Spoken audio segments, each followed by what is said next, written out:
Hello friends, welcome back to my channel. तो आज हम आपको बताने वाले हैं कि इस नवरात्रि में कुछ काम ऐसे हैं जो आप अपने घर के मंदिर में ही अगर कर लें तो आपके घर में भी न केवल माँ देवी खुश होंगी बल्कि धन के जो देवता हैं कुबेर देवता, वो भी प्रसन्न हो जाते हैं। तो इस नवरात्रि अगर आप ये कुछ उपाय अपनाते हैं तो माता लक्ष्मी के साथ साथ कुबेर देवता का भी आपको आशीर्वाद मिलता है। तो इन 9 दिनों में सबसे पहले आपको क्या करना है, ब्राह्मी पुष्प जो है माता रानी को अर्पित करना है।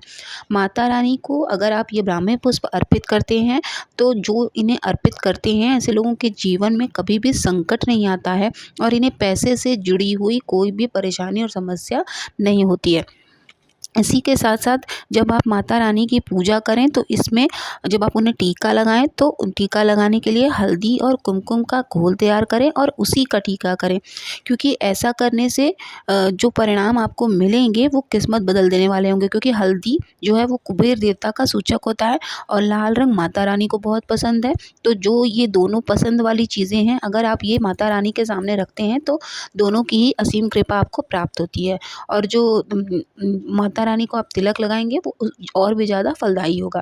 इसी के साथ साथ श्री गणेश की पूजा करने से भी आपको विशेष फल मिलते हैं। तो नवरात्रि के समय में अगर आप श्री गणेश को सुपारी के रूप में मानकर उन्हें रक्षा सूत्र से लपेट कर अगर आप उन्हें उनकी पूजा करते हैं माता रानी के साथ साथ, जैसे आपने पूजा कर ली और 9 दिन के बाद आप उन्हें लाल रंग के कपड़े में लपेट कर अपने तिजोरी में रख लेते हैं तो आप जो है वो कर्ज से मुक्त हो जाते हैं और आपके घर में जितने भी मंगल कार्य वाले होते हैं, जो शादी विवाह के कार्यक्रम हैं, वो बहुत आसानी से हो जाते हैं, उसमें कोई भी अड़चन नहीं आती है। तो नवरात्रि के समय में आप श्री गणेश को अगर पूजा करते हैं तो भी ठीक है, नहीं करते हैं तो भी आप सुपारी के रूप में उन्हें रखें, उनके उसमें आप रक्षा सूत्र लपेटें और 9 दिन उनको गणेश जी मानकर ही उनकी पूजा करें। 9 दिन के बाद यही सुपारी आप अपने तिजोरी में रख लें, ठीक है। इसके अलावा जो आप नवरात्रि में हवन करते हैं, उस हवन में अगर आप गुड़ के साथ साथ चाहे 2 ही दाना आप चीनी का डालें,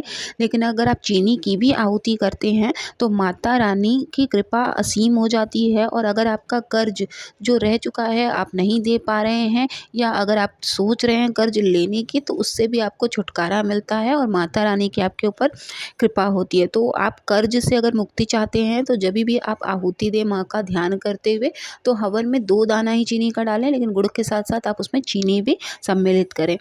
उसके बाद अगर आपको अपने घर में कुछ मंगलमय करना है, मानसिक तनाव दूर करना है, तो जो रामायण होती है ना, रामायण की किताब आप रखें, उस पे अक्षत पुष्प चढ़ाएँ, टीका लगाएँ और उसमें आप चाहें तो उसको पढ़ें प्रतिदिन। वैसे तो पढ़ना चाहिए, लेकिन अगर आपके पास समय नहीं है तो राम रक्षा स्तोत्र जो स्तोत्र है वो आपको ज़रूर पढ़ना चाहिए, क्योंकि इससे जो है वो आपको अद्भुत फ़ायदे देखने को मिलते हैं। और आपके परिवार में अगर कहीं क्लेश झगड़ा लड़ाई कुछ ऐसा चल रहा हो तो उससे भी आपको छुटकारा मिलता है। तो इस नवरात्रि को आप ऐसे ही व्यर्थ न जाने दें और माता रानी आपके ऊपर ऐसे ही अपनी कृपा बरसाती रहें। इसी उम्मीद के साथ मिलते हैं नेक्स्ट वीडियो में। जय माता दी।